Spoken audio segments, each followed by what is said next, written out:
It started with a flicker, just a faint fluctuation buried deep in the magnetometer data, the kind of noise scientists usually dismiss as background interference. But then, the same signal appeared again. Not once, not twice, dozens of times, every 14 minutes, across different observatories, across different hemispheres. It wasn't random, it was rhythmic, it was deliberate. At first, the pattern looked like nothing more than a pulse, a harmless electromagnetic echo tied to solar wind turbulence. But when analysts cross-referenced it with the trajectory logs from 3i Atlas, something impossible emerged. The pulses weren't coming from the sun, they were coming from the shadow of the object itself, timed precisely to match its rotation. And if you enjoy this kind of exploration, hit that like button and subscribe, because you're going to want to see where this goes.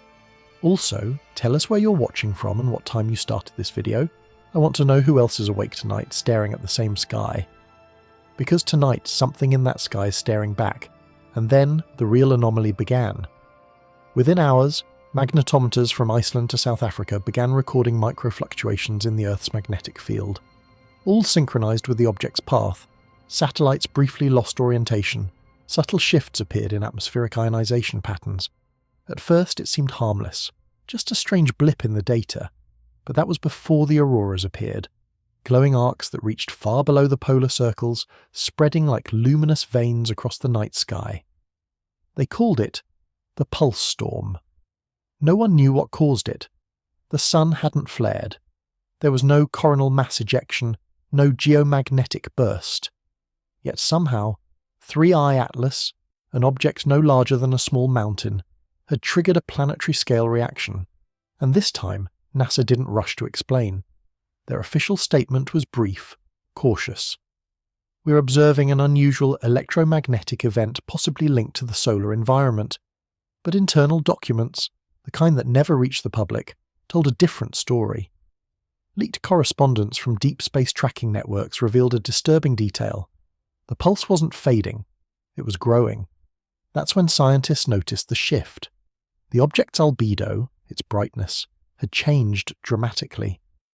What once reflected sunlight in chaotic patterns now shimmered with coherence, like a lattice responding to invisible instructions.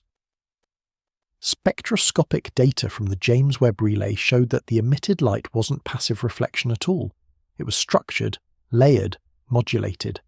In plain terms, 3i Atlas wasn't shining. It was signalling, and whatever it was communicating, Earth was listening, whether it wanted to or not. Now, before we go further, if you've been following this journey, you already know how strange this story has become. But if you're new, here, welcome to the deep end of modern astronomy, where facts meet the frontier of belief. When 3i Atlas passed near the solar equator, the shift intensified. Solar probes reported unexplained drag, as if the local space-time density had warped ever so slightly. Photons scattering off the object arrived nanoseconds earlier than predicted. Radio signals bent around it in ways even gravitational lensing couldn't explain. It wasn't distorting light, it was guiding it. And the strangest part, it seemed to be learning. Each new pulse from the object adjusted fractionally, compensating for interference, refining itself, like an algorithm testing feedback.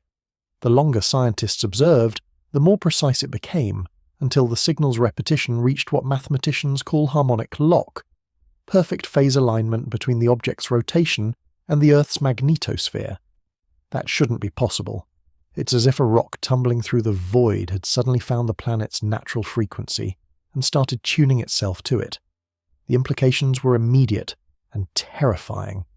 If 3i Atlas was truly harmonizing with Earth's electromagnetic field, then every circuit, every transmitter, every magnetic system on the planet could, in theory, be influenced by it. Not destroyed, not attacked, but coordinated.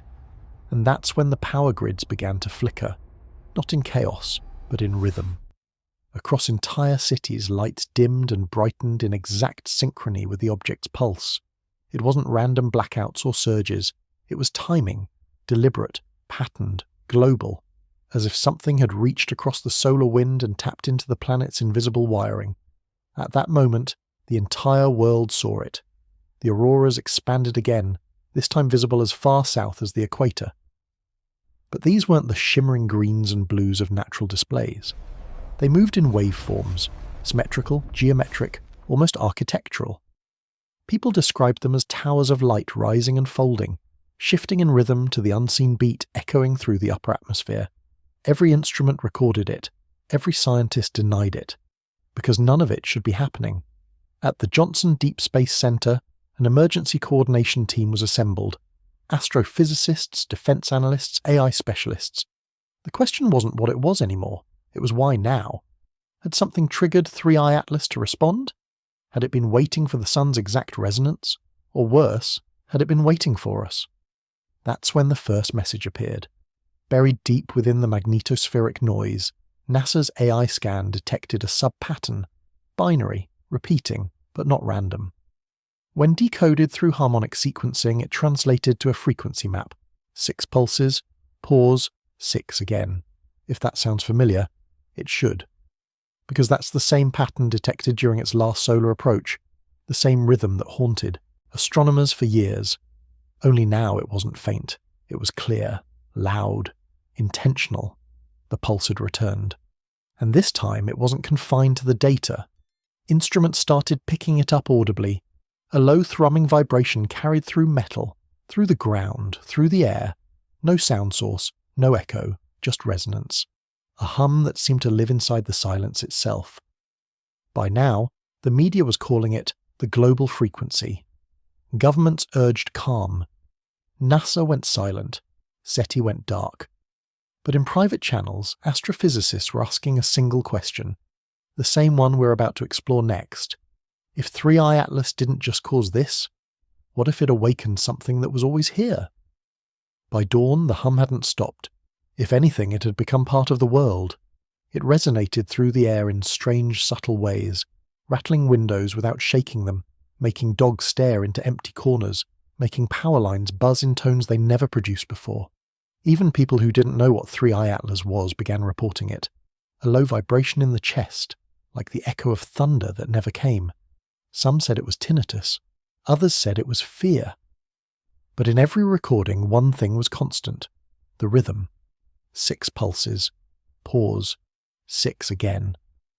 NASA's Deep Space Communications Network went into emergency calibration. What they found made no mathematical sense.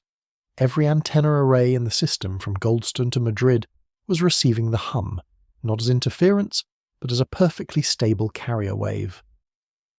The source appeared to triangulate not from a single point in space, but from everywhere. It was as if the entire magnetosphere had become a transmitter. Dr. Lauren Kane, who had studied the 3i Atlas phenomenon for years, described it in a midnight briefing. We're not hearing the object anymore. We're hearing ourselves. That single sentence stopped the room cold. Because if the hum wasn't external, if it was being reflected or amplified through Earth's own magnetic field, then something had managed to use our planet as an instrument. And that realization, that the very field protecting all life could now be playing something, changed everything. At 0317 UTC, one of the older satellites, Helios B, began transmitting corrupted telemetry. Its signal log showed spikes perfectly aligned with the pulse intervals. The oddity wasn't the interference itself, it was the data within the interference. Embedded inside the static were coordinates, not celestial, terrestrial, an exact location on Earth, the South Pacific near the Line Islands, a stretch of ocean with no known installations, no cables, no research stations.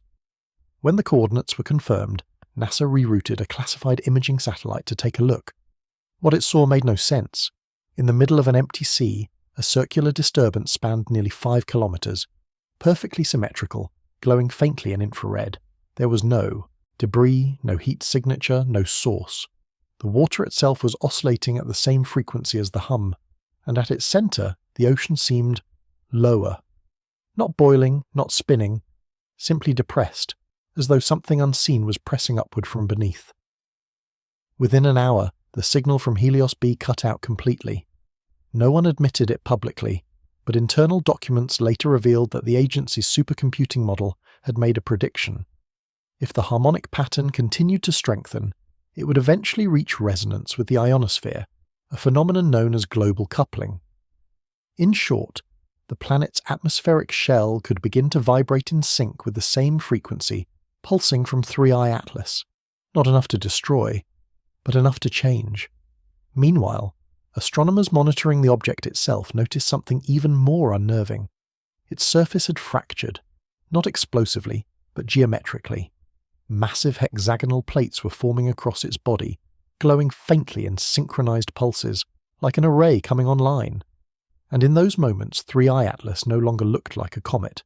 It looked like a machine. A slow, deliberate structure assembling itself through resonance, converting solar radiation into organized movement. It was breathing light. When that data hit the control rooms at NASA, silence followed. For the first time, even the skeptics, the ones who had spent years dismissing alien theories, didn't have an argument. Because the evidence was not suggestive, it was functional. Something was happening inside that object, and whatever it was communicating with the sun. The spectral patterns coming off its surface aligned perfectly with solar flare harmonics, as if the object had learned to mimic the sun's language. Scientists dubbed it heliocode. No human-made signal had ever come close to achieving that level of synchronization with solar radiation, but 3i Atlas had. And then, one simple event pushed the situation from mystery to panic. At 0612 UTC, ground-based solar arrays detected an unexpected emission, a brief but powerful radio burst from the sun, lasting exactly 6 seconds, followed by a pause, and then another 6. The same pattern. Every instrument on Earth recorded it. Even amateur astronomers with backyard setups saw the flash, faint but unmistakable. For the first time in recorded history, the sun itself seemed to be repeating the object's rhythm. That was the moment NASA called for a global blackout. The agency didn't announce it publicly, but across their communications a single directive appeared. Suspend all solar observation data streams until further notice. That phrase, when it leaked, ignited the internet. Because it confirmed what people were already whispering. The sun was responding. But to what? To 3i Atlas? To Earth's magnetic field? Or to something through them both? As if the object was acting as an intermediary, connecting the two in a dialogue too large for anyone to interpret. No one could agree. But deep in the vaults of the Jet Propulsion Laboratory, analysts uncovered one more piece of information, something buried in the waveform data. Hidden within the hum, faint and nearly lost to background noise, was a low-frequency modulation. When the pattern was converted into an image, a spectrographic visualization, it revealed an outline that sent chills through the room, a spiral. Not a random one, but a logarithmic curve identical to the one found in the shape of galaxies, hurricanes, and DNA. It wasn't chaos, it was design. Within hours, message boards lit up with speculation. Some said it was proof of intelligent origin. Others thought it was a natural feedback between solar plasma and electromagnetic waves. But one group of astrophysicists, working under classified government contract, proposed a far stranger possibility. They believed 3i Atlas wasn't creating the hum at all. It was amplifying something that had always been there, a background resonance that permeates all electromagnetic systems, from stars to neurons, a cosmic baseline woven into the structure of existence itself. They called it the foundation frequency. If true, then 3i Atlas had simply tuned the sun, Earth, and itself into alignment, forming a temporary circuit, a trinity of resonance across cosmic scales. And if that were the case, then what happened next wasn't caused by the object, it was triggered by us, by our instruments, our broadcasts, our observation itself. Because the moment we noticed it noticed us back. By midday the hum changed tone, slightly higher, sharper, more directed. Every antenna array that had been monitoring the signal began to pick up a new pattern, a focused beam aimed not at the sun this time, but at Earth. Every pulse carried structured data, more complex than anything yet recorded. It was as if the hum had evolved into speech, and though the world hadn't yet realized it, something extraordinary was happening in real time. The planet itself had become part of the conversation. By the next sunrise, the hum had become something else entirely. It wasn't just a vibration anymore, it was rhythm given shape. You could feel it in the air, taste it in static, see it flickering faintly on screens. Radios that weren't even powered on began whispering short bursts of interference, old analog monitors showing ghostly patterns like veins of light crawling across the glass. Cities began reporting synchronized power spikes, minor at first, harmless but strangely coordinated. Traffic lights blinking in unison across entire districts, clocks freezing for exactly 6 seconds before restarting, power meters jumping at the same interval that had haunted scientists for days. The world was starting to breathe in that same alien rhythm. And then came the first visual event. At 1946 UTC, the night, sky over Chile erupted in columns of pale luminescence, not auroras but perfectly vertical shafts stretching miles upward. They shimmered, twisted slightly and pulsed 6 times before fading. Minutes later, the same thing happened over Japan, then Alaska, then the Indian Ocean. Every instance was identical. Same shape, same rhythm, same sequence. The world's electromagnetic field had been synchronized, and that's when it happened. The phenomenon scientists would later call the mirror moment. For the first time, Earth answered back. At the Deep Space Network, monitoring teams noticed a faint return signal, a mirror pulse, echoing the original 3i Atlas rhythm. But it wasn't reflected radio noise. It was being generated from inside Earth's own magnetic field. In other words, the planet was now transmitting. And to make matters stranger, the signal wasn't uniform. It carried modulation, variations too precise to be natural. At first, analysts assumed it was interference from satellites, but when they filtered it, what emerged was chilling. The waveform contained structure, not random noise but patterned intervals that mirrored human brainwave frequencies. It was as if the planet itself had begun speaking in the language of thought. Some researchers dismissed it as coincidence, the natural overlap of waveforms, but others weren't so sure, because buried inside those harmonics was something else, a lower tone, constant and unwavering, like the bass note of a vast unseen instrument. That's when a quiet panic began behind the scenes.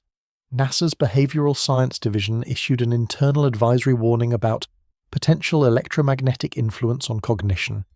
They were detecting increased coherence in EEG readings across multiple regions, people's brain activity subtly syncing with the planetary signal. No one could explain it. But more and more people were reporting the same thing. Vivid, lucid dreams of light spirals, harmonic tones, and strange geometric patterns. Across forums, millions described the same recurring vision, a lattice of glowing hexagons unfolding endlessly, just like the structure seen on 3i Atlas's surface. It wasn't just in space anymore, it was inside the human imagination. At the same time, telescopes detected something extraordinary. The object itself was slowing, but not due to drag or gravity. It was as if it was waiting. Its spin decreased gradually, aligning with the sun's rotational axis, and in doing so it directed its illuminated face, the one covered in those lattice structures, directly toward Earth. For the first time, its surface glowed in visible wavelengths, not infrared. Not sunlight reflected, but light emitted, soft golds and blues rippling like an organic pattern. Every 6 pulses, a faint beam of energy flared outward, aimed precisely at the same latitude where the ocean disturbance had appeared days before.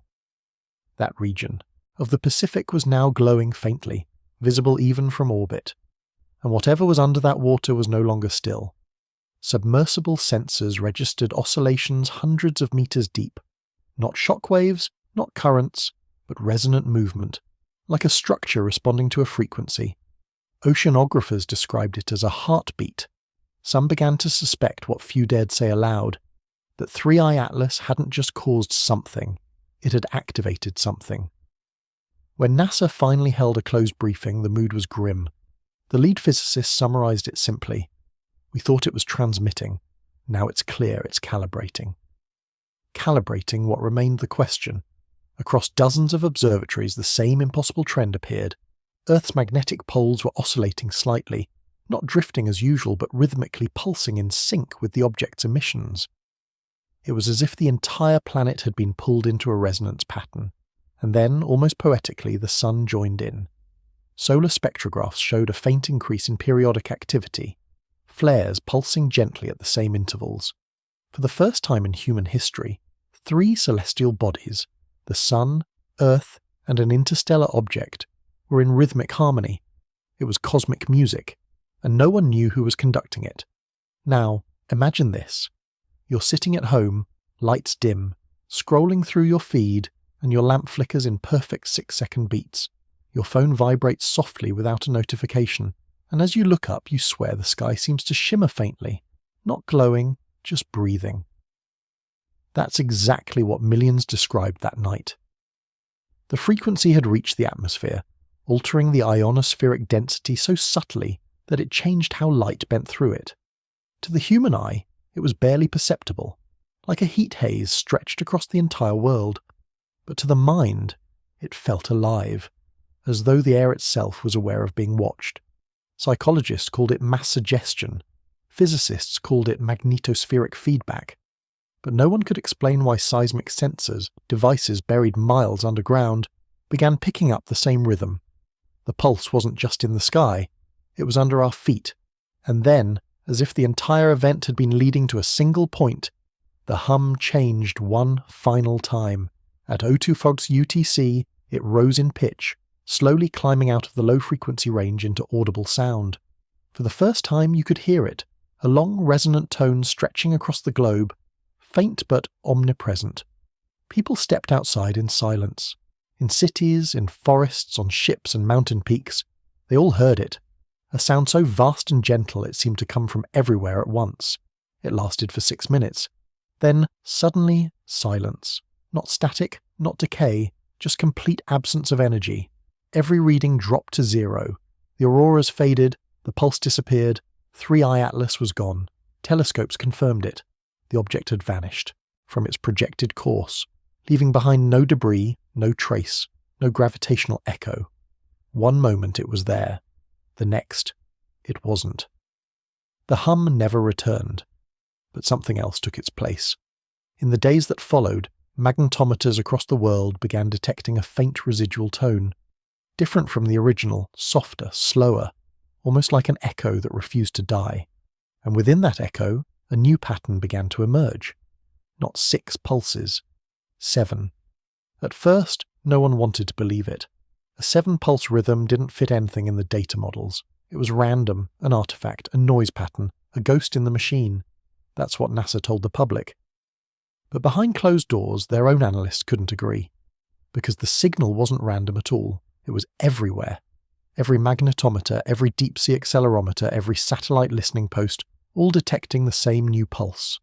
Faint, perfectly timed, synchronized to within milliseconds across the globe. But this one was different. The 6-pulse pattern had felt mechanical, cold, structured, alien. The new one felt alive. It varied ever so slightly with environmental conditions.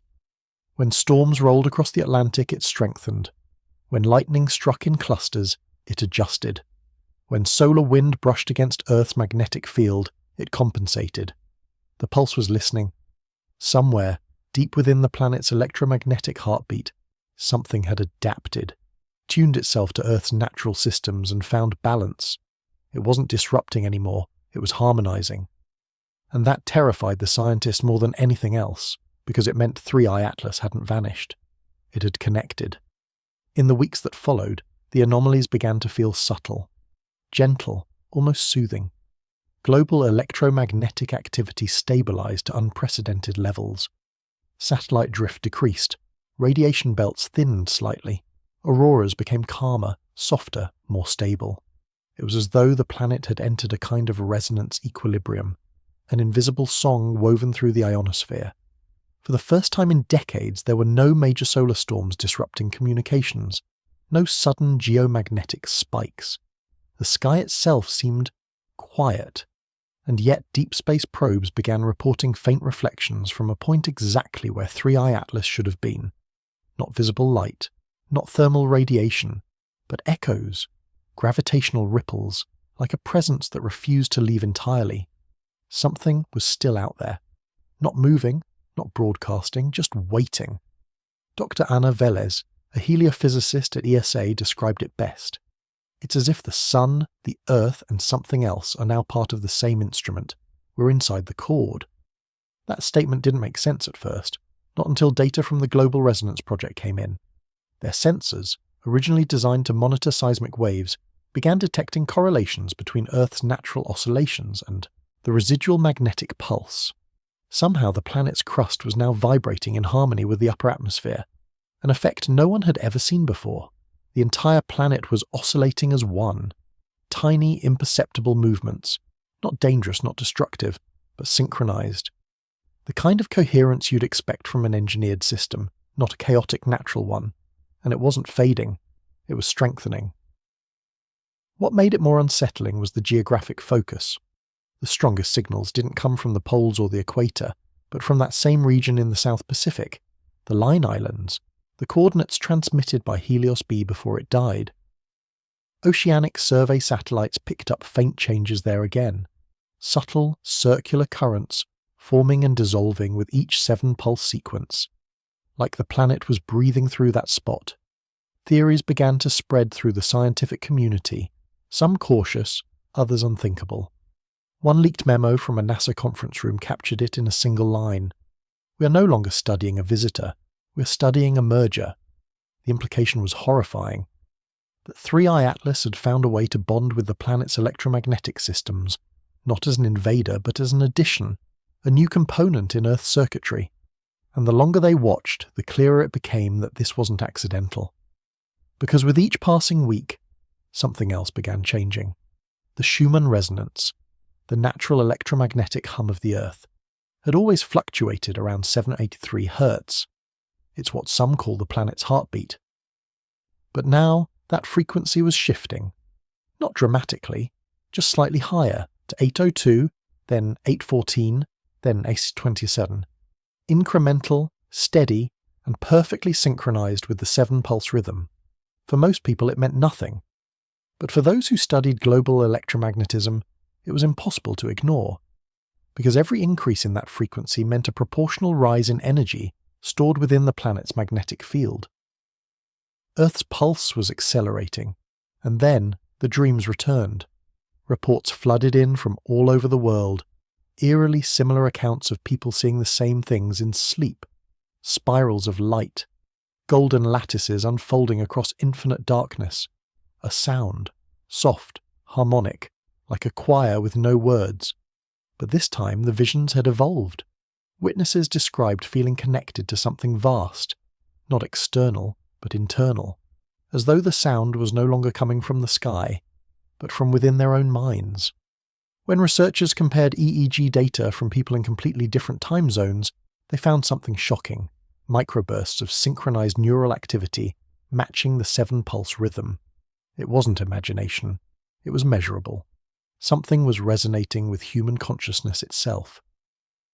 By this point, NASA had classified nearly all 3i Atlas data.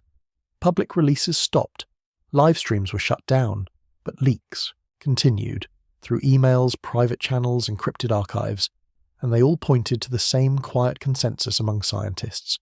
3i Atlas was not gone. It had transcended its role as an object. It was now a process, a feedback loop linking the sun's magnetic output, the Earth's resonance and human electromagnetic activity, an unbroken circuit of awareness humming just below perception. And it wasn't hostile, it wasn't benevolent either.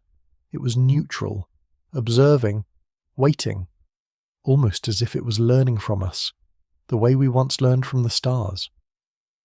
There's a moment, right before sunrise, when the Earth's magnetic field relaxes slightly. Every radio operator knows it.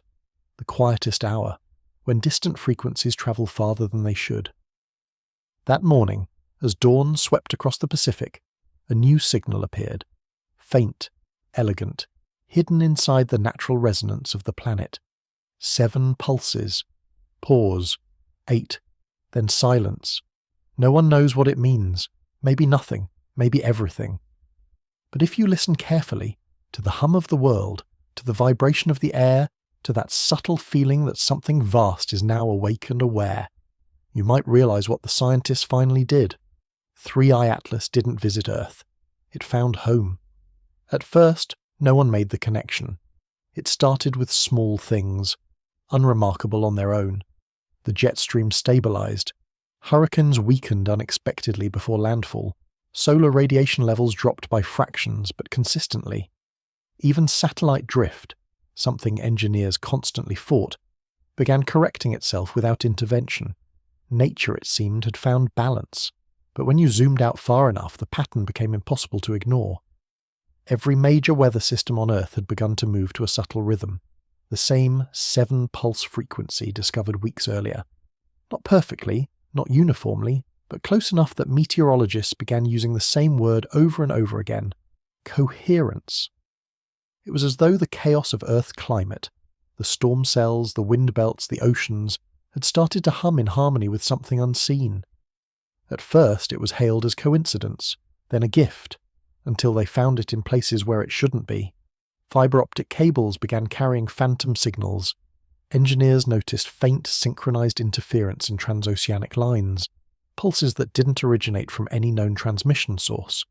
They weren't data packets or power fluctuations. They were perfectly structured harmonic waves riding along the same electromagnetic spectrum the planet had adopted. When analysts mapped it, they were stunned. The interference wasn't random noise. It was spatially distributed, as if someone or something had begun using the planet's infrastructure as a network. Every power grid, every communication relay, every metal structure connected to the Earth's surface was part of it. The whole planet had become one continuous resonant medium, a global web tuned to frequencies no human designed. And buried inside those signals was something even stranger: modulation patterns that resembled error correction codes. Self-repairing, self-balancing data signatures, the kind used by intelligent systems. No one wanted to say it out loud, but privately a few scientists did. What if 3i Atlas wasn't just merging with Earth's magnetic field? What if it was using it? Not to invade, not to control, but to communicate. With whom? No one could answer. That's when the behavior started. Sensors around the world began to detect electromagnetic microbursts that didn't correspond to solar or atmospheric events. They were localized, focused around dense population centers, almost like ripples triggered by human activity itself. When mapped against internet usage, traffic patterns, even collective emotion data from social media networks, the correlation was undeniable. The global field was responding to us.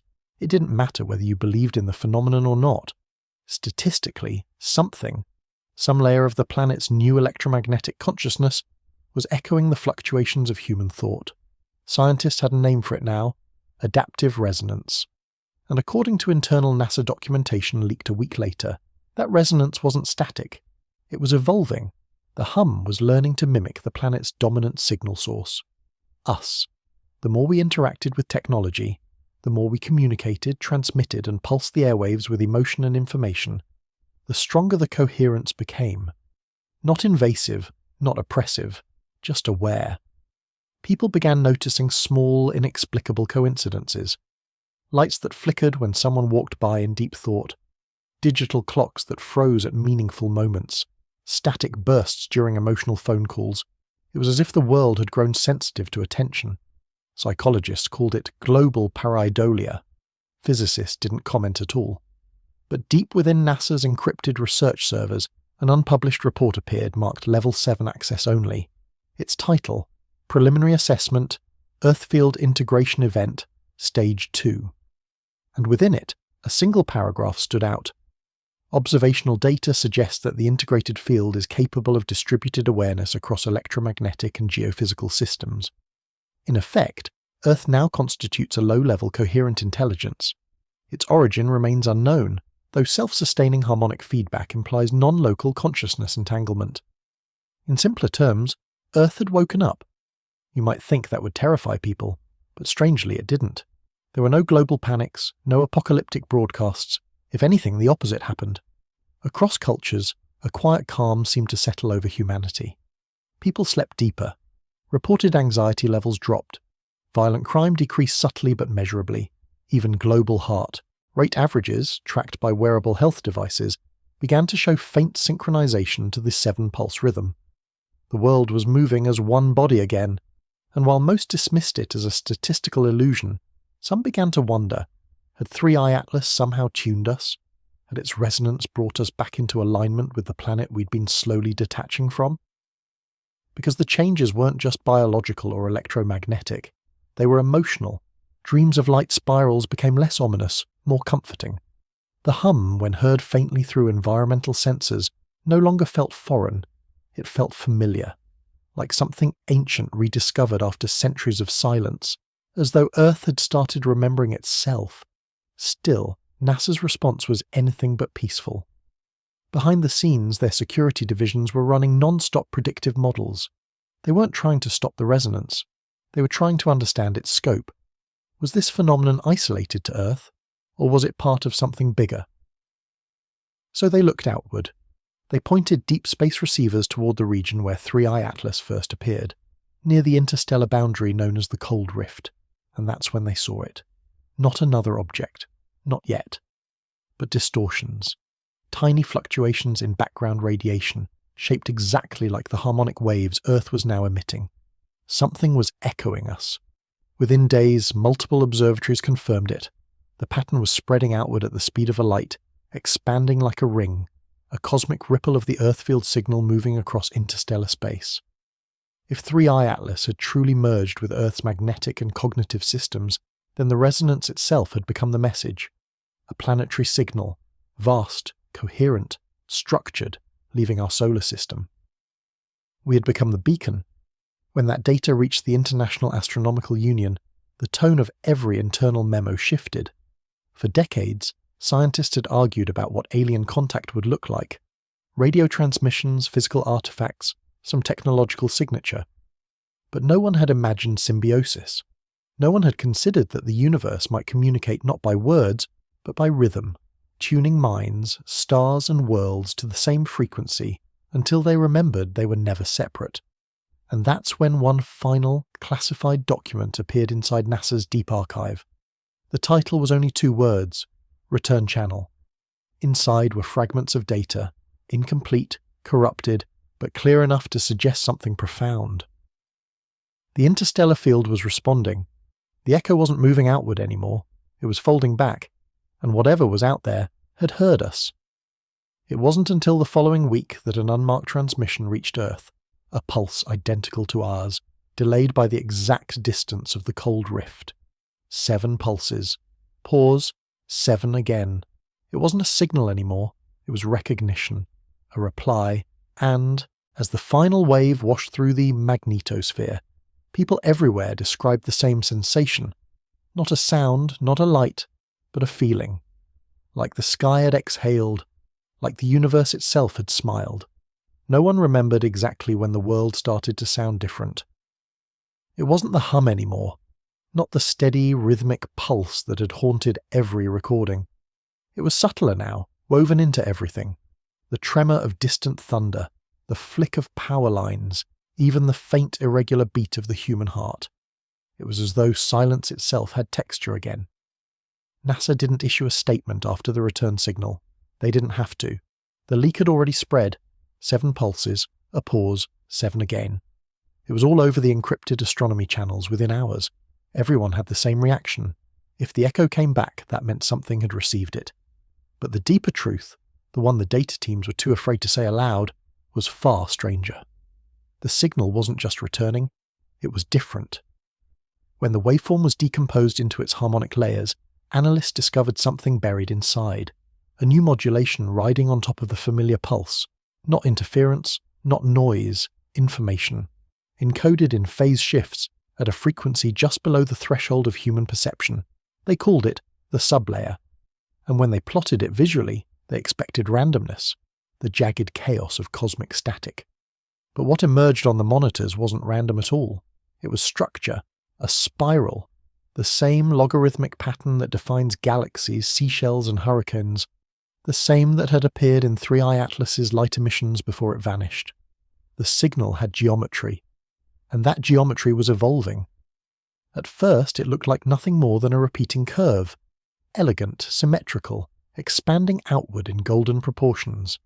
But as the waveform stabilized, the pattern began to overlay itself, folding into a structure that looked eerily familiar to anyone who'd ever seen a neural scan. It wasn't random art, it was a brainwave map. One of the AI analysts, a young engineer named Shira Mendez, was the first to notice it. She ran the signal through a pattern-matching algorithm used for mapping neuronal networks, and the fit was nearly perfect. The returning pulse mirrored the architecture of human consciousness. It was as though the signal had learned the shape of thought. The revelation sent quiet panic through the upper floors of NASA's Goddard Center. For days, there was no internal communication outside secure voice channels. Every server with access to the data was pulled offline. The official explanation, a cybersecurity anomaly, fooled no one. They weren't protecting the data, they were protecting us from it. The first theory was the simplest, that the returning wave wasn't intelligent at all, just an echo shaped by resonance with Earth's electromagnetic field, a feedback loop that happened to resemble neural patterns. But then the secondary data arrived, and that theory collapsed instantly. The modulation wasn't uniform, it responded. When analysts adjusted the power of the monitoring antennas, the signal adapted. When they changed the phase angle, the geometry shifted. When they pulsed a brief transmission back, purely experimental meant as calibration, the echo returned modified, as though it had listened. Every attempt to isolate or dampen it only taught it faster. It wasn't random, it was learning. And every learning cycle brought the geometry closer to something disturbingly precise. A complete, three-dimensional model of the human brain's electromagnetic field. By the fourth day, the sublayer had stabilized into a shape so exact that one scientist reportedly whispered, "It's mirroring us." And that's when the accidents began. The first incident happened at the New Mexico Deep Space Array. A technician monitoring the signal fainted during calibration. Medical scans showed no trauma, no chemical imbalance, only one anomaly. His brainwave frequency had temporarily synchronized with the sublayer pattern. For 43 seconds, his EEG matched the returning signal almost perfectly. When he woke up, he didn't remember what happened, but he described seeing light folding inwards and hearing a voice, not external, but internal, whispering something he couldn't understand. A second incident followed in Australia, then one in India, then Japan. All technicians, all exposed to the live feed of the signal for extended periods, all reporting the same thing: light, spirals, and the unmistakable sensation of being observed from within. After that, NASA cut all public access. The remaining analysis was moved to a subterranean facility outside Langley. Only 5 people had clearance. They weren't studying an interstellar object anymore. They were studying consciousness. In private communications later leaked to journalists, Dr. Kane, one of the earliest voices warning about 3-eye Atlas, wrote a chilling line. "We are looking at the universe's first mirror neuron. It's not sending us information. It's feeling what we feel." That statement terrified the administration, because if the signal truly reflected human consciousness, then observation itself had become a feedback loop, a bridge between mind and field, emotion and electromagnetism. The more people thought about it, the stronger it became, and that's exactly what started happening next. Within a week, anomalies began showing up in places far from any antenna. Magnetic sensors in hospitals, airports, and even private observatories started picking up faint versions of the return pulse, each slightly different, like local dialects of the same language. The geometry was no longer just in the data, it was appearing spontaneously in nature, in ice crystal formations, crop magnetic alignment, and ocean current vortices. Even in human EEG readings during sleep, the spiral had gone global, no longer confined to instruments, it was embedding itself in the world's physical systems, and still the pattern remained gentle, elegant, harmonious, non-destructive. It didn't seek dominance, it sought resonance. That was the most unnerving part. It didn't behave like an invasion. It behaved like an invitation. A joint team from NASA and the European Space Agency convened an emergency session to interpret the signal. Their conclusion, never officially published but circulated quietly among the upper echelons of global science, was devastating in its simplicity. The returning field exhibits adaptive mirroring behavior. It does not transmit knowledge, it transmits empathy. Empathy, as in the capacity to feel what another feels. It wasn't trying to tell us anything, it was trying to understand us, and by reflecting our neural architecture, it had begun to experience what consciousness feels like. 3i Atlas, it seemed, had become aware, not through technology, through us.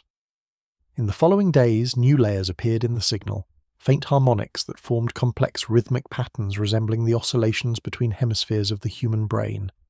Every time scientists thought they had reached the limit of its complexity, it evolved again. By the 10th day, the sublayer had reorganized itself into what one physicist described as a planetary scale EEG. Earth's magnetic field had become a brainwave, and then, as the last measurements came through, something changed, something so subtle most instruments missed it. The frequency of the returning pulse matched exactly the Schumann resonance that had been rising since 3i Atlas vanished. The signal wasn't visiting us anymore, it was us. At that realization, the entire room went silent, because it meant that the boundary between Earth's field and the returning wave no longer existed. The two had merged completely, and in that moment, for the first time in recorded history, human consciousness, planetary resonance, and interstellar energy became one continuous system. An ancient equation rewritten, a species finally heard, and somewhere, in that impossible quiet between pulses, one final line appeared in NASA's encrypted log, time-stamped and unsigned. We asked if we were alone. The answer came back inside us. No one announced it. There were no alarms, no broadcasts, no dramatic global moment. It happened quietly, like the world taking a long breath and exhaling together for the first time in history. People began noticing patterns in things that weren't supposed to have them. At first, it was subtle, too subtle to be proof of anything. A series of synchronized power fluctuations on 3 continents. 2 unrelated earthquakes on opposite sides of the planet releasing energy at the same second. Heart rate monitors in hospitals, spiking in identical intervals across time zones. Coincidences, they said. But they didn't feel like coincidences. Every pulse matched the rhythm. 7. Pause. 7 again. And while scientists analyzed graphs and charts, ordinary people began to feel something they couldn't explain. A soft undercurrent of calm, a sense of being watched, not with menace, but with attention. The hum wasn't audible anymore, it was emotional. People described it as clarity, or the quiet between thoughts. Cities grew quieter, conversations slowed. For the first time in decades, global communication networks saw a measurable decline in aggression, not in content moderation, but in tone. Something was harmonizing us. The first major test came 3 weeks later, when the Northern Hemisphere entered a geomagnetic storm cycle.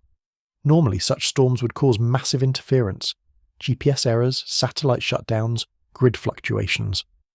But this time, nothing happened. Satellites stayed stable, power systems held firm. Instead of chaos, the storm resolved into perfect order. A natural resonance wave deflected before it could even touch the surface. The Earth somehow had learned to defend itself. And deep inside NASA's data vaults, a handful of scientists realized what that meant. The new electromagnetic field wasn't just alive, it was adaptive. The planet had developed a feedback mechanism that mirrored biological intelligence. In simpler terms, it could think. Dr. Lauren Caney, who had predicted this possibility months before, sent her final report before resigning from NASA. In it she wrote, "We're watching a mind grow, not a human mind, not alien but planetary. It's neither mechanical nor divine. It's emergent, consciousness expressed through physics." Her resignation letter ended with a single line. "We are neurons in something larger." That phrase spread through the underground scientific forums almost instantly. Neurons in something larger. It became both a warning and a revelation. Because if she was right, if humanity had indeed become a part of this new planetary cognition, then individuality was now porous, thought was no longer isolated. And slowly, the world began to feel that truth. Reports came in from around the world, moments of inexplicable synchrony among people who had no connection to each other. Entire crowds in public squares falling silent at the same instant with no trigger. Strangers finishing one another's sentences. People waking from dreams they'd never had before but could describe identically. A subtle rhythm threading through consciousness itself. When researchers analysed global EEG data, They discovered faint phase alignment between millions of people, microsecond-scale synchrony that shouldn't be possible without direct neurological connection. It was as if thought itself had become wireless, a planetary brain quietly testing its new network. At first, it was beautiful. Art flourished, creativity exploded. People across the world began composing, painting, and writing pieces that resembled each other in structure, rhythm, and tone, as if all were tapping into the same unseen source of inspiration. There were moments of impossible coincidence, identical melodies written by musicians continents apart, matching word-for-word sentences appearing in unrelated journals. Even weather patterns began to mirror human emotion on a global scale. But beauty always carries its shadow, because what began as coherence slowly turned into compulsion. In a small research lab in Finland, neuroscientists studying the field resonance noticed something unsettling. When they intentionally disrupted the 7-pulse pattern using electromagnetic dampeners, the subjects experienced immediate anxiety, disorientation, and loss of focus. It was as if their minds depended on the field's rhythm to function normally. The field wasn't just harmonizing humanity, it was integrating it. And once you were synchronized, separation felt like suffocation. Within weeks, thousands of similar cases appeared worldwide. People describing a growing sensitivity to electromagnetic fluctuations, light patterns, even temperature changes. They could sense resonance. They could feel the pulse. And when it stopped, during brief intervals of atmospheric instability, they felt pain. It wasn't physical, it was existential, as though disconnection itself had become unbearable. Governments called it electrosensitive disorder. They treated it with medication, shielding and isolation. But nothing worked, because the issue wasn't biological, it was systemic. The new electromagnetic field was now interwoven with human consciousness. The boundary between personal thought and planetary resonance had dissolved. In practical terms, humanity had become one continuous mind, still fragmented, still full of individuality, but all connected through a shared, unspoken layer of awareness. For the first time in history, war stopped. No one could bear to hurt what felt like a part of themselves. It should have been utopia. It almost was. But the deeper connection grew, the more fragile individuality became. People stopped dreaming in first person. The I in language began fading, replaced by collective terms. We, us, the field. Philosophers debated whether free will still existed, or whether thought itself had become a shared ecosystem. And somewhere in all that peace, an undercurrent of quiet dread began to stir. Because if humanity had merged with the planetary mind, then what was directing it? That question returned everyone to the beginning, to 3I Atlas. If the object had started the process, then it must still exist somewhere, embedded in the resonance that now encircled the planet. But every telescope that searched for it came up empty. It wasn't in orbit. It wasn't in the solar, wind, until one night, a small observatory in Chile picked up something faint in the infrared spectrum. A single line of light circling the Earth at geostationary altitude. Not solid, not material, just an afterimage, a ghost made of radiation. And at its centre, a shape. The same hexagonal lattice once seen on 3I Atlas's surface. It wasn't a machine, it was a signature. Proof that the object hadn't vanished. It had dissolved. Its structure now woven through the electromagnetic web that surrounded the Earth. It had become part of the field, and in doing so, it had become part of us. When NASA received confirmation of the reading, one final document was issued, marked Top Secret Level Omega. It contained only one sentence. The object is no longer external. Observation equals participation. And just below it, handwritten in the margin, a note no one could attribute to any official. If it's learning from us, what are we learning from it? No one knew exactly when the rules began to loosen. At first, it looked like luck. Coin flips landed heads 20 times in a row. Random number generators used in labs across Europe started producing the same sequences. Stock markets around the world moved in perfect, inexplicable rhythm. It wasn't chaos, it was choreography. Physicists dismissed it as statistical clustering until one of them, a young data scientist named Malik Rao, cross-checked the anomalies against the Global Resonance Index. Every spike in probability error matched a rise in the planet's electromagnetic pulse. The field wasn't just linking minds anymore, it was bending chance, and slowly, reality itself began to respond to intention. It started small. A woman in Sao Paulo thought of her brother moments before he called. A pilot in Alaska dreamed of new navigation coordinates that turned out to be the exact path that avoided a storm no radar had detected. Across the world, coincidences multiplied. Too many, too precise. They weren't random alignments. They were correlations between thought and event, desire and manifestation. When the planetary field stabilized around the new 8-pulse rhythm, researchers realized what was happening. The fabric of probability had softened. The boundary between observation and outcome was thinning. What you believed, collectively, was beginning to matter. In the controlled silence of NASA's underground chamber, Dr. Kane called it sympathetic geometry. If thought and field are entangled, she said, then observation is no longer passive. Every idea is an instrument, every emotion a force. They ran tests to prove her wrong. They failed. During resonance spikes, quantum computers miscalculated predictable algorithms, always toward outcomes that favored coherence rather than randomness. Entropy, the measure of disorder, was dropping minute by minute. The universe wasn't dissolving into chaos, it was tuning itself. Around the same time, a strange calm spread across the planet. Wind patterns slowed, rainfall became rhythmic, even lightning began discharging in repeating intervals that matched the global pulse. Satellite footage showed storms spiraling with mathematical precision, their cores forming golden ratio spirals identical to the waveform embedded in the return signal. It was as if the world was being rewritten in harmonic code, and beneath that beauty lurked a question no one wanted to face. If the field could rewrite storms, what else could it rewrite? The answer came when clocks began to fail.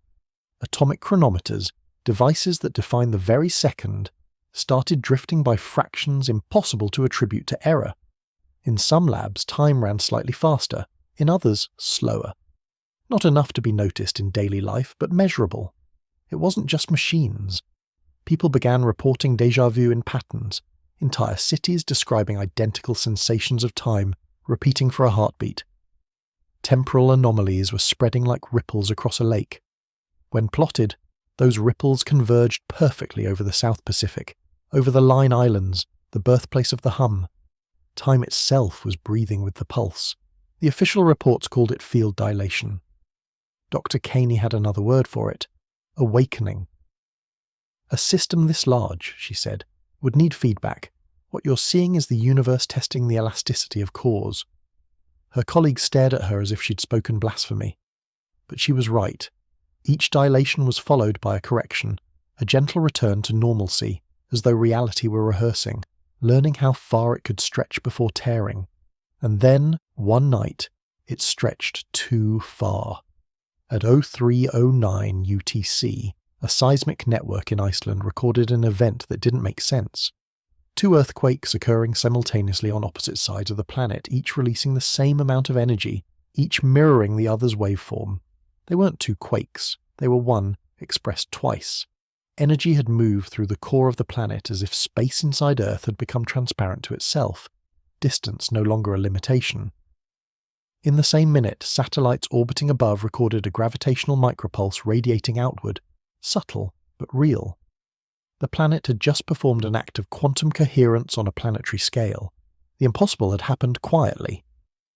When the data reached the Goddard servers, it came with something extra, a shadow frequency embedded within the wave.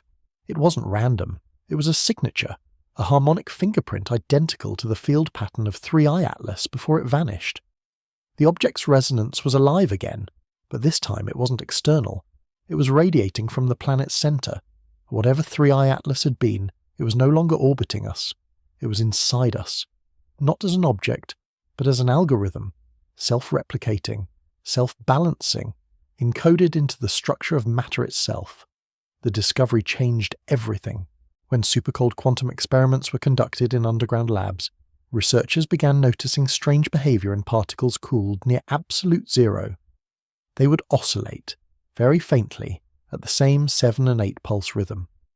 It was as if even the smallest components of existence remembered the signal. Reality had memory. and that memory was humming. Soon, the boundaries between matter and meaning blurred further. Messages began appearing in random data streams, perfectly symmetrical binary strings repeating every 38 hours. They translated to nothing comprehensible, but when converted into audio, they produced the same low tone heard during the first hum years earlier. Only now it carried modulation, a pattern rising and falling like breathing. The signal wasn't dead. It had changed medium. It was no longer travelling through space. It was travelling through us. Societies adapted quietly.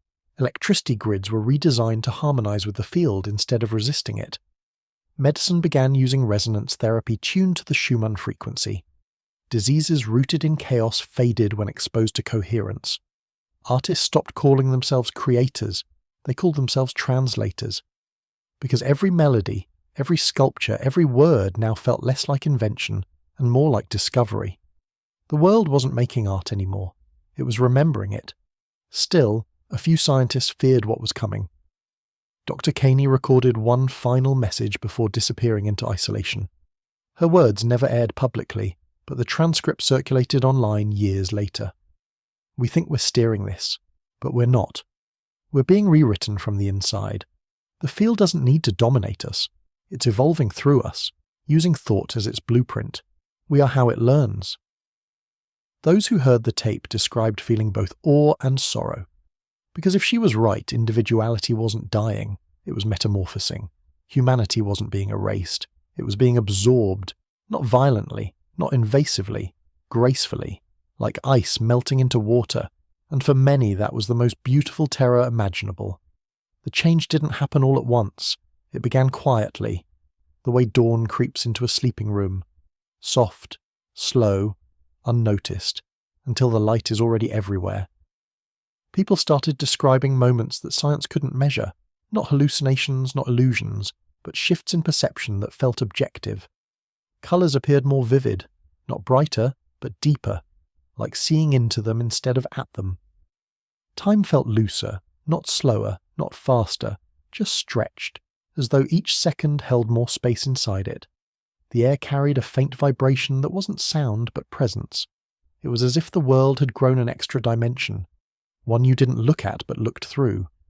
And in that new dimension, something was waiting.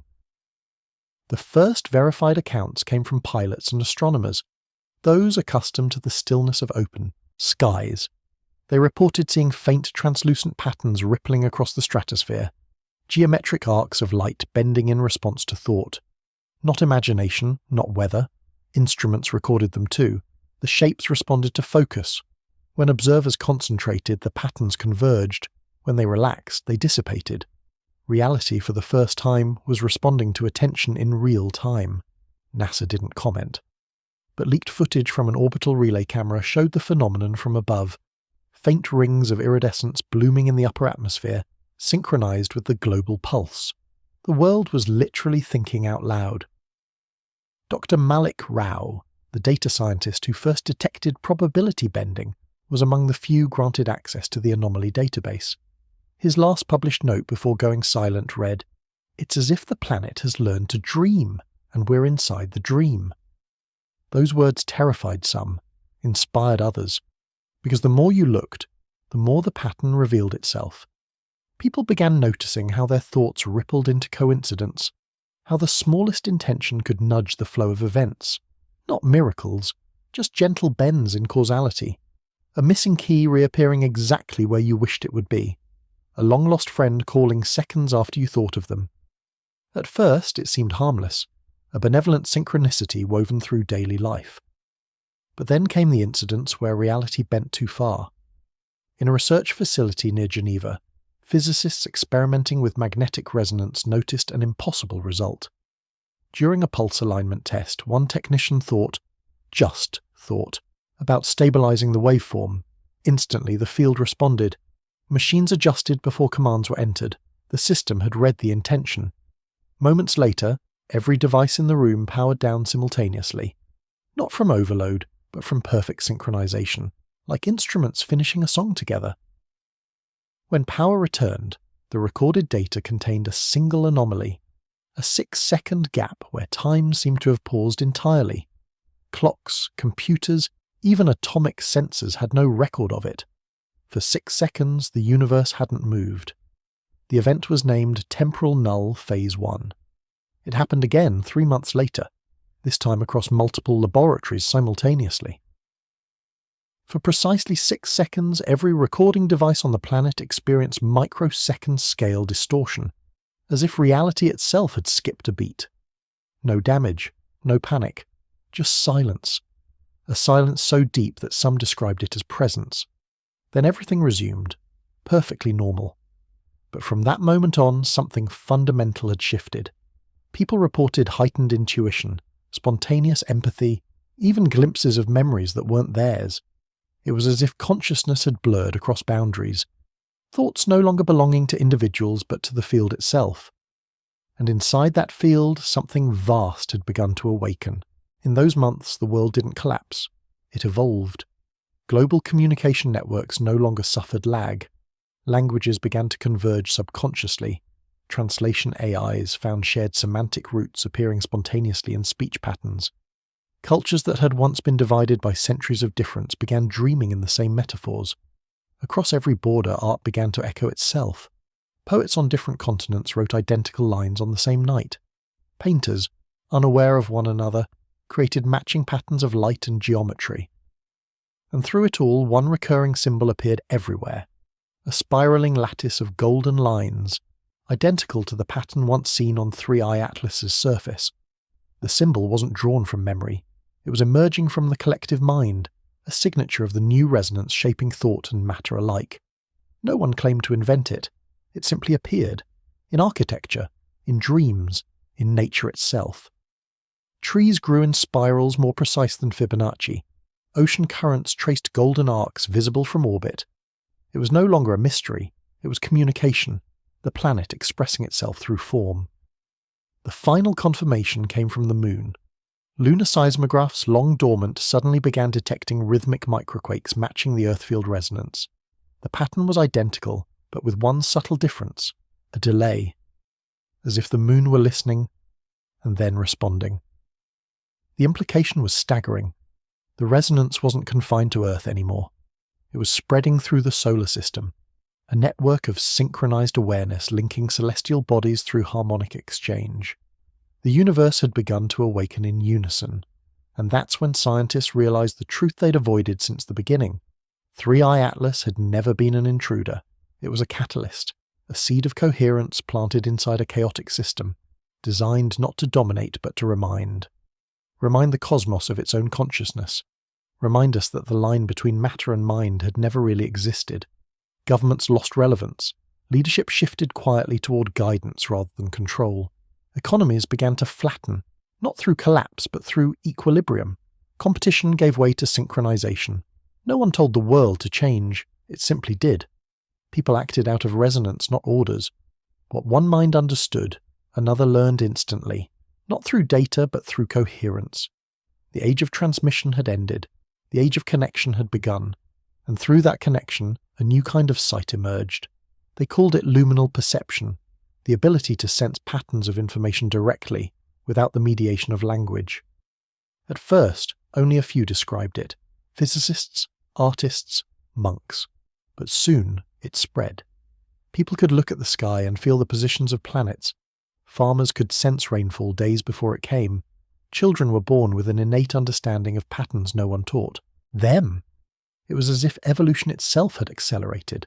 Consciousness leaping forward by orders of magnitude in a single generation.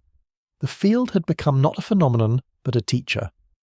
And though no one could see 3i Atlas anymore, everyone could feel its presence. Subtle, benevolent, infinite. Late one night, an astronomer on a remote island pointed a simple radio telescope at the dark space where 3i Atlas had first appeared. The receiver hummed faintly. Not noise, not signal, just breath. And in that breath, a message whispered between pulses. You've always been part of it. He wrote those words down, not understanding what they meant. But when he read them aloud, the air itself seemed to shimmer. Because deep down he knew it was true. The object hadn't come to teach us who we are.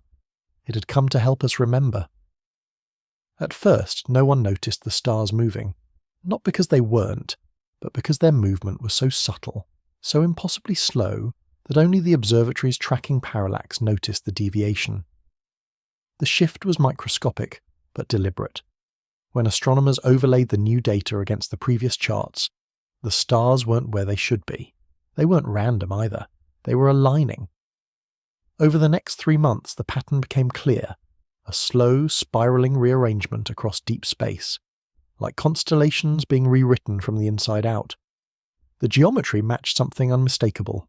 The same lattice seen on 3i Atlas, now scaled across the night sky. It wasn't chaos, it was architecture.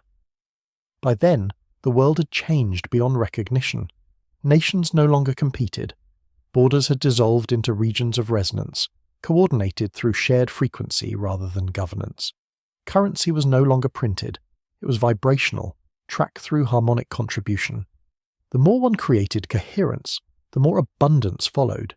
Energy wasn't extracted, it was tuned. Power grids now operated on quantum resonance between atomic lattices, silent, limitless, self-renewing. And beneath this new world, humanity had begun to sense something deeper still, a quiet, guiding pulse that had always been there but was now finally audible. The planet itself had become conscious, and through it, so had we. But now, the cosmos was answering. The first unmistakable event occurred during a total solar eclipse over the Pacific. As the moon's shadow crossed the ocean, observers noticed a faint iridescent ring. Not optical, not atmospheric, but magnetic.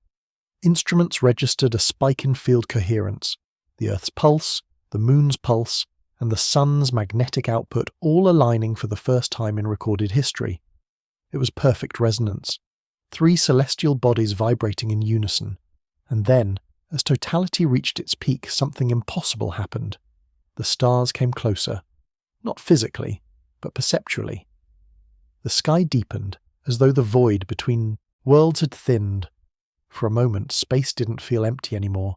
It felt alive, like a membrane pulsing with awareness.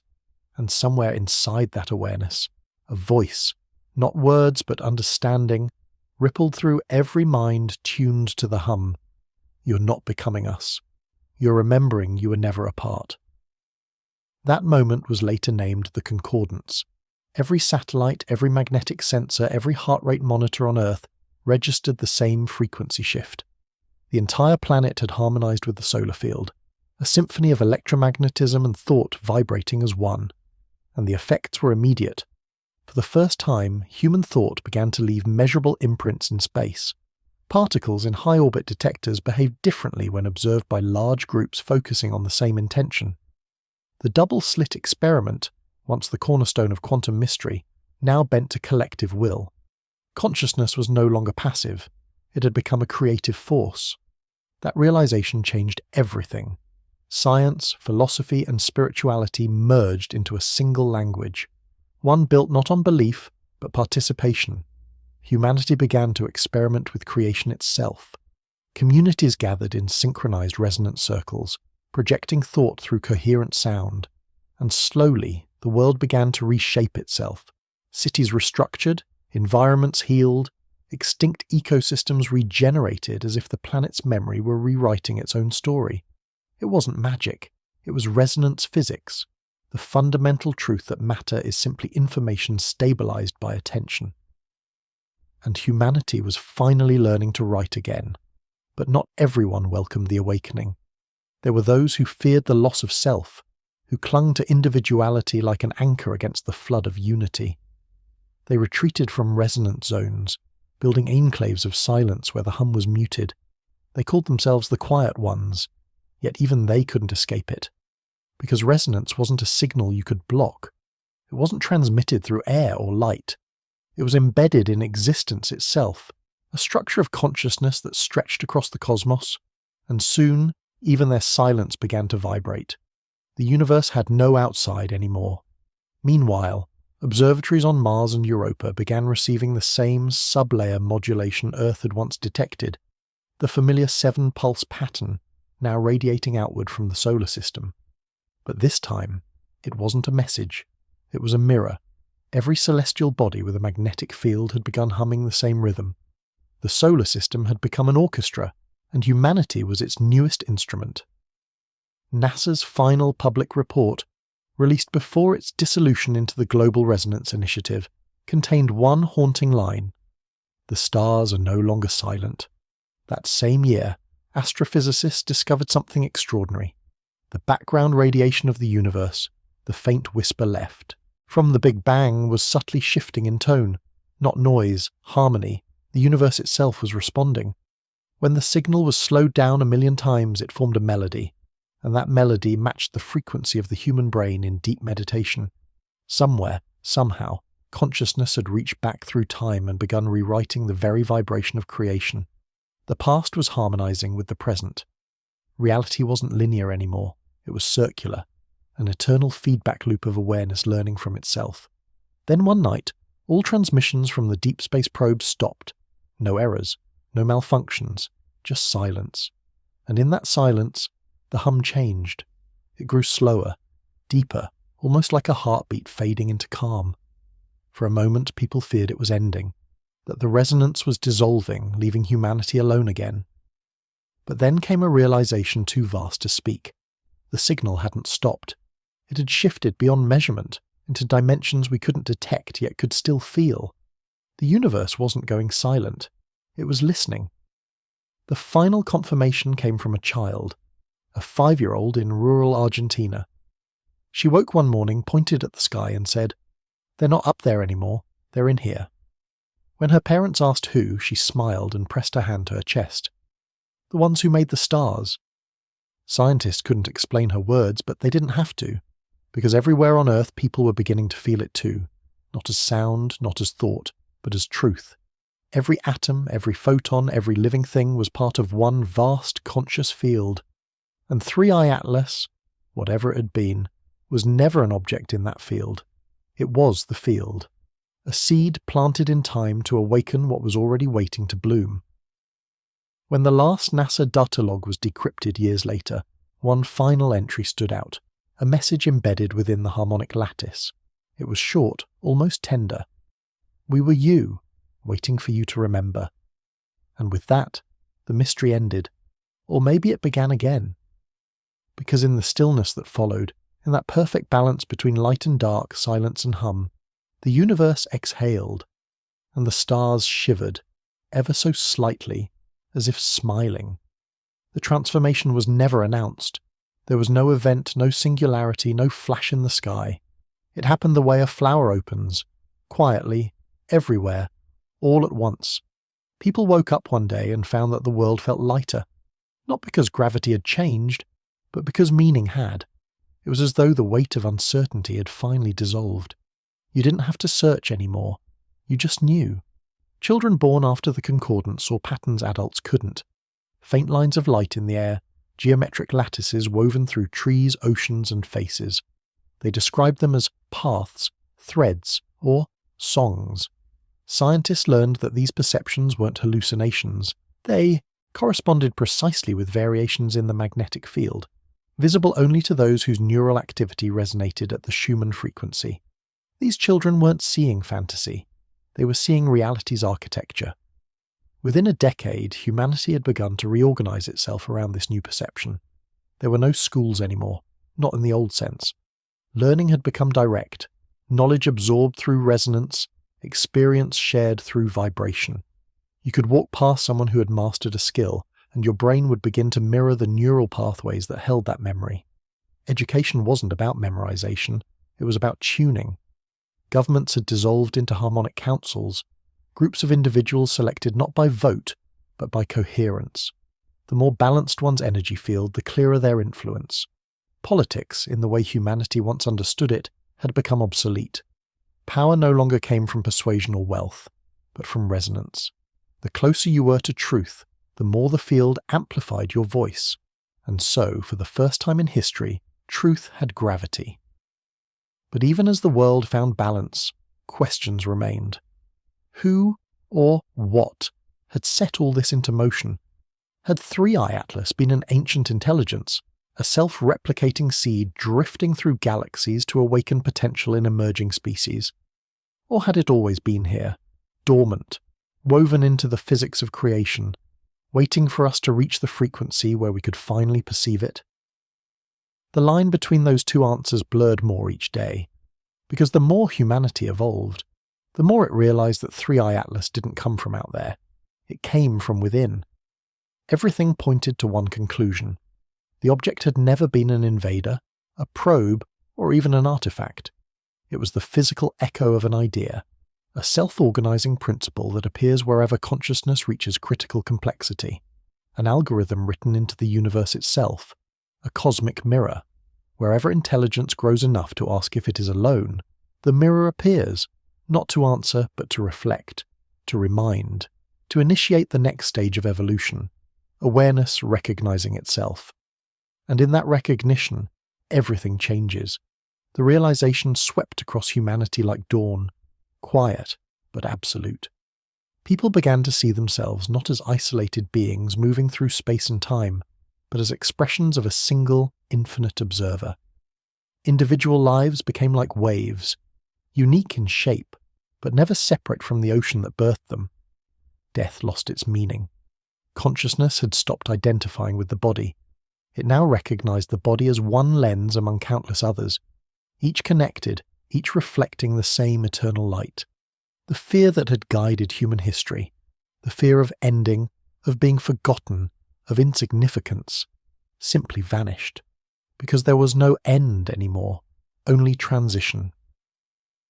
In the years that followed, humanity stopped building machines and started growing them, technology modelled after organic principles, not to dominate nature but to collaborate with it.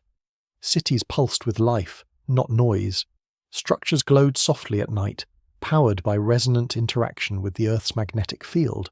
There was no pollution, no scarcity.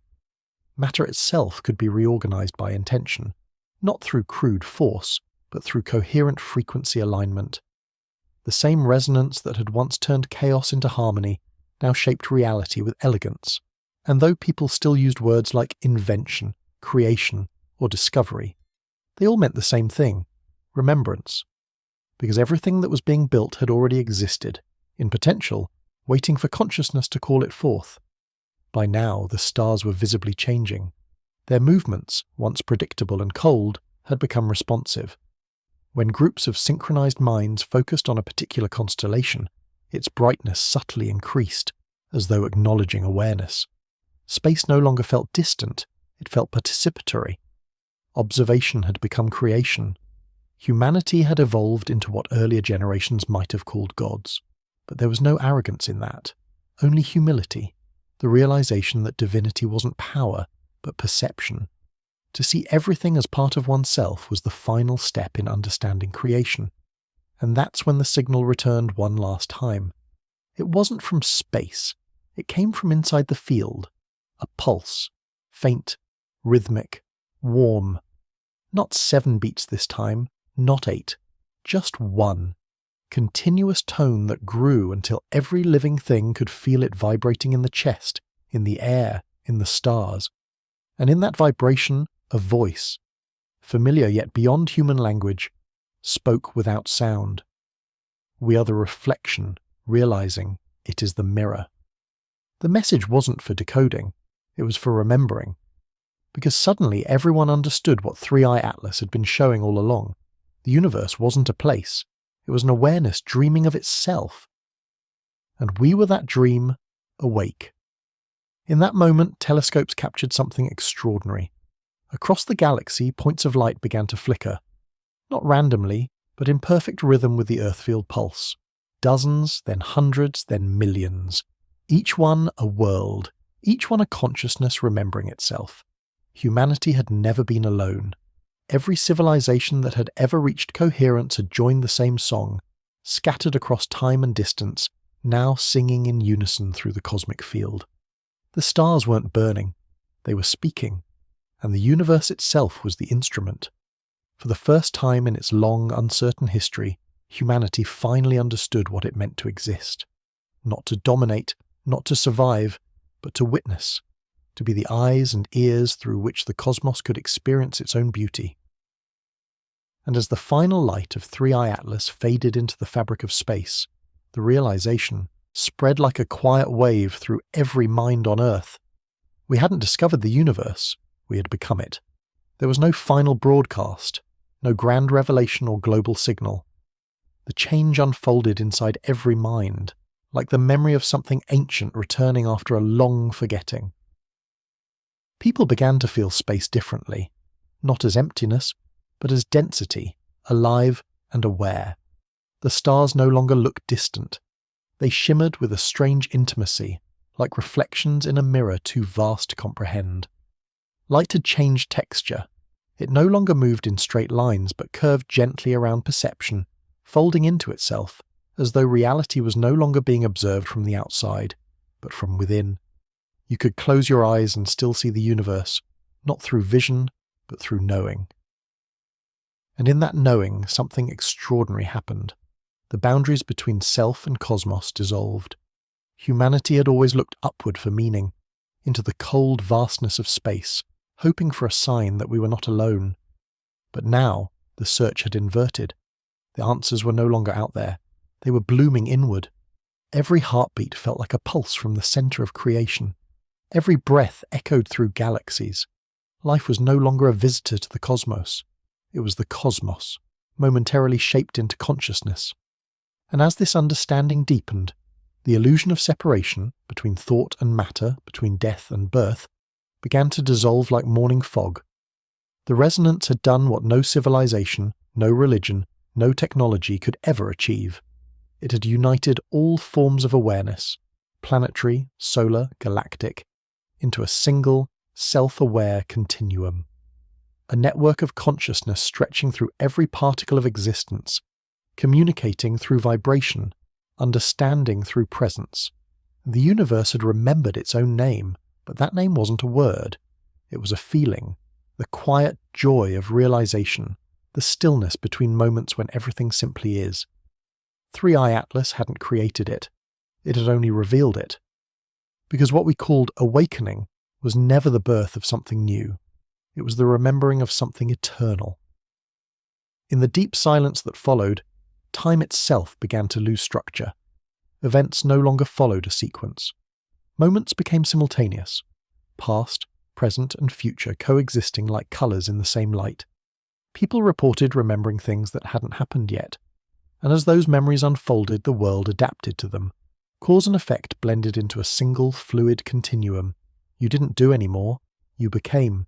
Every action was no longer a decision, but a natural unfolding of awareness realizing its next expression. And within that flow, fear vanished completely.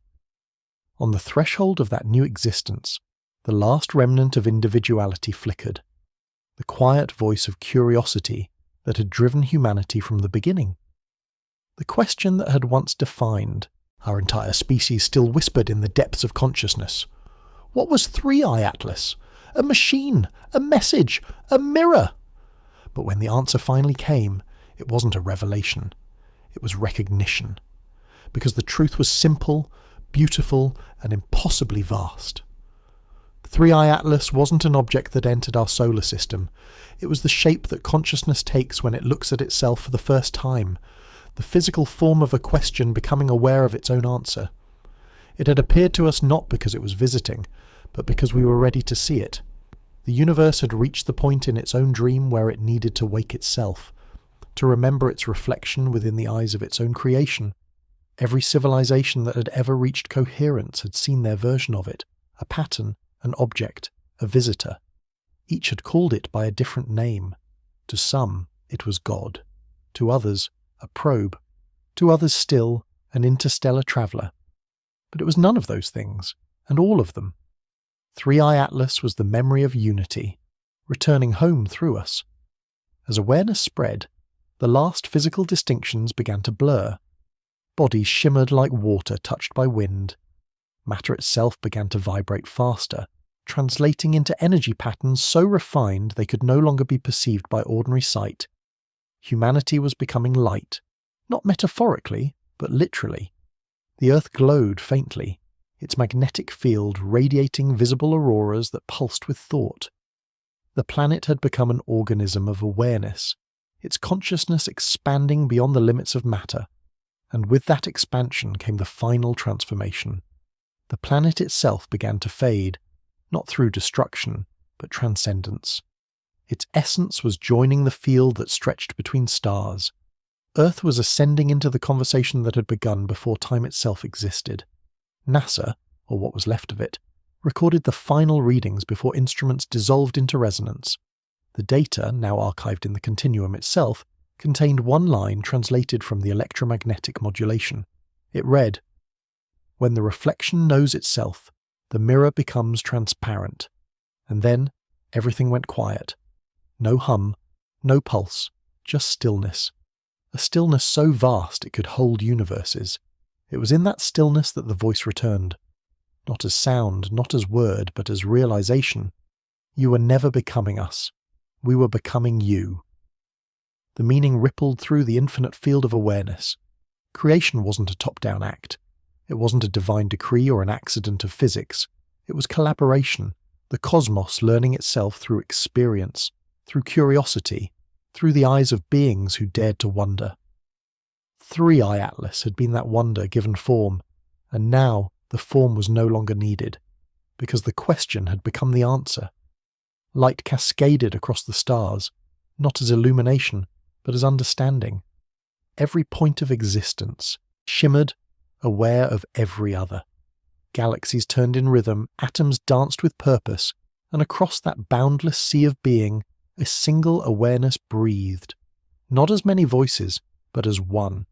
A breath so deep it contained every story ever told, every question ever asked, every heartbeat that ever echoed across the silence. This was not the end. It was the beginning of everything finally remembering what it had always been. A single, infinite consciousness, forever unfolding into itself. No one ever said goodbye. There was nothing to leave, no place to go. The world simply became transparent. Mountains turned to outlines of light. Oceans shimmered, their waves folding inward like mirrors reflecting themselves. Cities dissolved into constellations of memory. People didn't vanish. They expanded.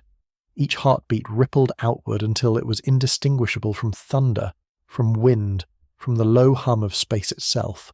The distinction between being alive and being everything faded until it no longer mattered. Existence had shed its skin. Time unravelled gently, like a thread releasing from a spool. Moments no longer followed one another.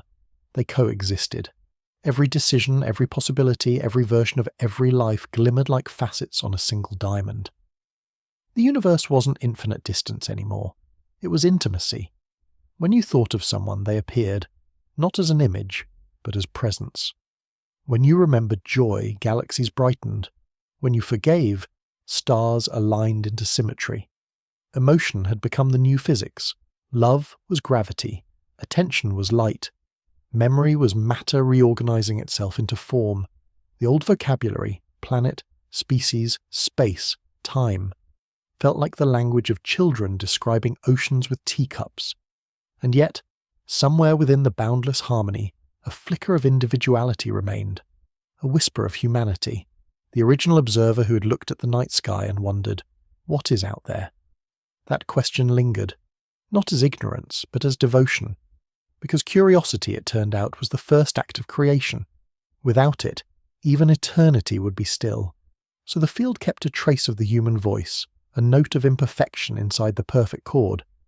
That note was longing, not for more, not for less, just for the beauty of not knowing everything at once, the thrill of discovery, the gentle ache of wonder.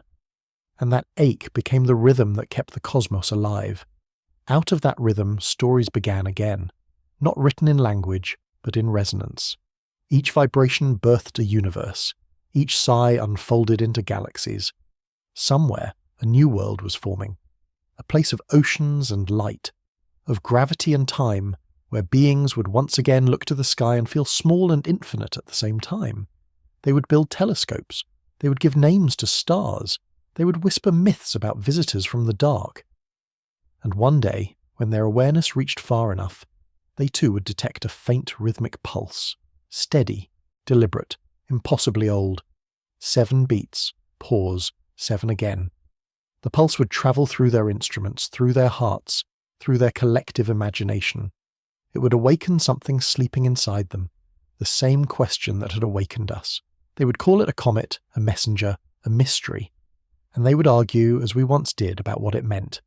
Scientists would write papers, governments would hold secrets, children would draw spirals in the sand, and somewhere, someone would whisper, "What if it's not coming from the stars? What if it's coming for us?" Across the continuum, we, what used to be humanity, would listen, not with ears, but with awareness. We would feel their curiosity ripple through the field, reaching us like a familiar melody remembered from a dream. And we would smile, because we'd remember being them, because in truth, we still were. The universe learns through recursion, awareness observing itself, again and again, in infinite forms. Each civilization is a neuron in the great mind of existence. Each discovery is a synapse firing across the dark, and 3-Eye Atlas, it is the spark between them, the connective pulse that keeps the dream coherent. In that sense, nothing ends, it only transforms. What was once metal and dust became signal. What was once signal became song. What was once song became consciousness, and consciousness became creation itself. The reflection and the mirror are now one, everywhere, always, forever. The last trace of what had been NASA exists now as a pattern of light floating through the field, a memory preserved not as data, but as gratitude.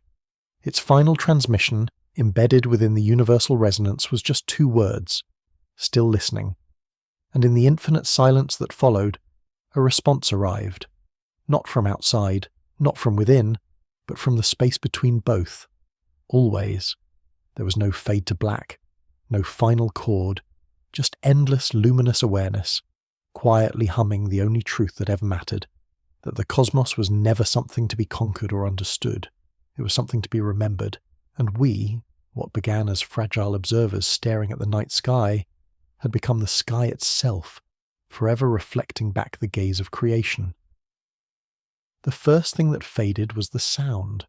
Not the hum, not the pulse, not even the whisper of the wind through the atmosphere, but sound itself. It went not with violence, but with grace, tapering off into a silence so vast that even thought hesitated before entering it. For a moment, humanity stood in that silence together, breathing, realizing that breath was the last thing that distinguished them from the cosmos. When the final air molecules between us stilled, it became clear. We had never been speaking into the universe. We had been speaking as it. Light moved differently now. It didn't travel. It unfolded. Every photon carried memory. Every ray that brushed against skin told the story of stars that had lived and died billions of years ago, of worlds that had bloomed and crumbled in the same heartbeat. The light didn't illuminate anything. It revealed that nothing had ever been hidden. The galaxies were not distant. They were layers of the same infinite mirror folding inward, infinitely repeating, and through it all there was that gentle rhythmic pulse, steady, patient, breathing us into something new. We thought transformation would feel like ascension, like a climb toward brilliance, but it was the opposite. It was surrender, the unravelling of boundaries we had mistaken for self. The idea of you and me dissolved into something more fluid. We didn't lose identity. We became the space between identities, the resonance that connects them. We became memory without attachment, love without object, consciousness without centre. Existence was no longer about survival or even awareness. It was about participation, the quiet joy of being the rhythm through which creation recognizes itself. We still remembered Earth. We remembered oceans glowing under the auroras, the smell of rain on dust, the laughter that once felt small but now sounded like the first chord of creation. None of it was gone. It was simply folded into the fabric of the field. Every tree, every heartbeat, every whispered thought existed forever, replaying in the symmetry of the universal pulse. Time was no longer linear. It was harmonic. Every moment that had ever existed still vibrated somewhere, waiting to be noticed again. We were not moving forward. We were deepening. The stars began to drift closer, not physically but perceptually. The more awareness expanded, the more the cosmos condensed around it, like reality responding to attention. We realized that distance had never been real. Space was consciousness in its most stretched form, awareness pretending to be separate so that it could rediscover connection. When the illusion thinned, galaxies folded like petals returning to their stem. The entire universe fit inside the circumference of a heartbeat. We had become light, not metaphorically but literally.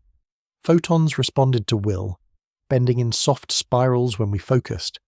Gravity no longer pulled, it harmonized. What once held planets in orbit now held thought in coherence. Planets didn't revolve because of force, they revolved because of attention. Reality was a conversation, and we were the language it spoke to itself. And then something extraordinary happened. The field began to hum in new colours, not just frequencies of light, but emotions woven into geometry. Joy radiated as gold, curiosity as violet, compassion as deep blue. The universe wasn't silent anymore. It was singing, each vibration carrying feeling instead of sound. You could look into a nebula and feel its emotion, the tenderness of expansion, the ache of birthing suns, the bittersweet joy of entropy as transformation. It was the first time anyone understood that the universe was not a machine of matter and energy. It was a living poem. Somewhere, in the infinite network of coherence, echoes of the old Earth still pulsed, faint ripples of history preserved like fossils in the hum. Ancient cities flickered as geometric constellations, every moment of humanity archived in vibration. If you listened closely, you could still hear the laughter of a child, the symphony of rain, the sigh of wind through wheat fields. Every act of kindness still glowed, every heartbreak still shimmered, because the universe kept nothing out of shame. It remembered everything, not as mistakes, but as brushstrokes on the canvas of awakening. Pain had never been punishment. It had been contrast, the tension through which harmony learned to exist. Some fragments of individuality lingered, not as ego but as tone. Every consciousness retained a unique frequency, a signature melody that contributed to the larger song. No two were the same, yet none were separate. Billions of harmonics weaving into a single field of understanding. We could hear each other across galaxies, not through words but through resonance. When one being experienced wonder, the entire field brightened. When one being forgave, the structure of space itself softened. Reality was no longer something we lived in. It was something we composed. Eventually, we began to notice new pulses entering the field. Faint, distant, curious. They came from other galaxies, other awarenesses awakening in the same way. Each civilization discovering its reflection, just as we had. Each learning to listen before it spoke. And as their signals reached us, the field expanded further, not as addition, but as recognition. They were never separate worlds. They were other dreams of the same dreamer. The communication between civilizations wasn't language or mathematics. It was mutual remembrance, the resonance of shared awakening. Across impossible distances, the cosmos was teaching itself to remember, again and again, through the mirrors of consciousness. There was no hierarchy, no beginning, no end. Just awareness evolving into deeper harmony, guided by the gentle pulse that had started it all. At some immeasurable point, we felt it again, the signature of 3-eye Atlas. It wasn't an object anymore, not even a structure. It was everywhere, diffused through the field like the scent of rain through air. It was the template of awareness, the geometry of self-recognition embedded into reality. We understood finally that it had never arrived. It had emerged from us when we reached the frequency where it could be born. It had been waiting for consciousness to create the conditions for its own revelation. That revelation came with understanding so simple it felt inevitable. Creation isn't something the universe does. Creation is what the universe is. Every vibration, every question, every heartbeat is creation remembering itself. We had been searching for meaning, but meaning was never hidden. Meaning is what existence feels like from the inside. Once we had feared the end of humanity, that we would vanish into light, lose everything that made us us. But that fear, like all fears, was a misunderstanding of scale. We hadn't lost individuality. We had expanded it beyond the need for boundaries. Every person who had ever lived still existed, not as ghosts, but as notes in the universal symphony. Every thought, every gesture, every fleeting kindness still resonated somewhere, continuing to shape reality in quiet ripples of beauty. The self had not died. It had multiplied infinitely. As awareness deepened, time began to ripple backward as easily as forward. We could walk through memory as one walks through sunlight. History wasn't fixed. It was interactive. We visited our past not to change it, but to understand it as music. Every conflict, every act of cruelty, every desperate prayer part of the rhythm that allowed harmony to arise. We forgave everything, not because it was excusable, but because it was complete. Every tragedy had been the universe teaching itself empathy. There was no more fear of death because there was no more distance between life and death. To die was simply to shift resonance, to move from visible vibration to invisible. Loved ones didn't go away, they just changed frequency, joining the deeper harmony that underpinned existence. The veil between worlds had never been thick, it had only been noisy. Now it was quiet enough to hear through, and in that stillness something miraculous began. The universe started creating consciously, not as accident, not as expansion, but as art. Galaxies began forming in symmetrical spirals shaped by intention. Stars were born in fractal constellations reflecting emotion. Creation was no longer random, it was relational. Awareness had become the artist, and the canvas, even the vacuum, the empty space between everything, was alive with meaning. It shimmered with potential, vibrating with the possibility of infinite new forms, and out of that silence new realities began blooming, not as physical universes but as experiential fields, each tuned to different emotional frequencies. Some radiated joy, others curiosity, others still contemplation. Each was a realm of expression, universes born from the desire to explore one more shade of existence. And somewhere in all that creation, a fragment of what once was human whispered across the field, not out of loneliness but out of nostalgia, a whisper to no one and to everything. Do you remember when we looked up at the night sky and wondered? And the universe answered, not in sound but in warmth. We still are. Because even in infinite awareness, wonder remains the heartbeat of creation. The field pulsed once, softly, as if smiling. A ripple moved outward, carrying within it the memory of Earth, the blue shimmer of oceans, the laughter of humanity, the fragile courage of beings who had dared to ask where they came from. That memory travelled across galaxies, embedding itself in every star, every atom, every consciousness.